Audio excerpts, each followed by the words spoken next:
യോ മച്ചാമാരെ, നമ്മൾ ഇന്ന് വന്നിട്ടുള്ളത് കുറച്ച് നാടൻ ഐറ്റംസ് ട്രൈ ചെയ്യാൻ വേണ്ടിയിട്ടാണ്. അതും കുറച്ച് നാടൻ വൈബിലും നാടൻ ആംബിയൻസിലുമാണ് സംഭവം ഉള്ളത്.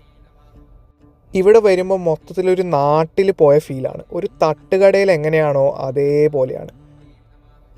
ഇവരുടെ കിച്ചൺ വരുന്നത് പുറത്ത് തന്നെയാണ്. അതുകൊണ്ട് നമുക്ക് എല്ലാം ലൈവായിട്ട് പ്രിപ്പയർ ചെയ്യുന്നത് കാണാനും പറ്റുന്നുണ്ട്. അതിപ്പോൾ പുട്ട്, ദോശ, പൊറോട്ട, കറികളാണെങ്കിലും ഫ്രൈ ഐറ്റംസ് എല്ലാം ലൈവായിട്ട് ഉണ്ടാക്കുന്നതാണ്. ബീഫ് റോസ്റ്റും ചിക്കൻ മുളകിട്ടതുമാണ് നമ്മൾ ഓർഡർ ചെയ്തത്. പിന്നെ അതിൻ്റെ കൂടെ പിടിക്കാൻ പൊറോട്ടയും അപ്പം ഉണ്ടായി. ചിക്കനിലെ കറി ടേസ്റ്റ് ഉണ്ടായി. ബീഫിൽ പീസസ് കുറച്ച് കുറവായിട്ടാണ് നമുക്ക് തോന്നിയത്. പക്ഷേ ഗ്രേവിയൊക്കെ നല്ല ടേസ്റ്റ് ഉണ്ട്. അപ്പവും കുഴപ്പമില്ല. പൊറോട്ട എടുത്തു പറയേണ്ടതാണ്, നല്ല ടേസ്റ്റ് ഉണ്ടായി. ബീഫ് പുട്ട് മിക്സാണ് വേറൊരു ഐറ്റം. അതെന്തായാലും ട്രൈ ചെയ്യണം. അതൊരു മസ്റ്റ് ട്രൈ ഐറ്റമാണ്.